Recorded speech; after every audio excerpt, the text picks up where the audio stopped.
باید باشه. خوبی شما اسم شما چیه؟ فرشاد. فرشاد. برو که نریزه فرشاد. حرکت کن. نفر بعد اسم شما؟ کیوان هستم. کیوان. روغن حیوان 2 عدد. بفرمایید. شما؟ مهرشاد. مهرشاد. آهنگای غمگین و شاد رو به باد. بفرمایید. سلام سیم مفتوح. سلام عزیزم. چطوری؟ خوبم ممنون. نفر آخر تینیجر کی بودی تو؟ نخارون دست بالا چی هم را داری؟ بچرخ ببینم. اصافت ذرت مکزیکی. اسمت چیه؟ رضا.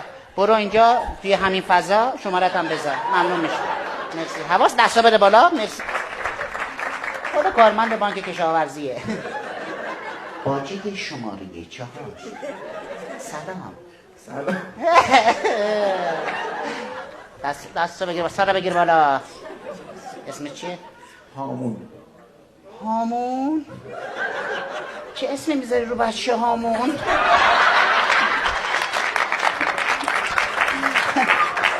هامون. میخوام امشب بشی دلیل خنده هامون.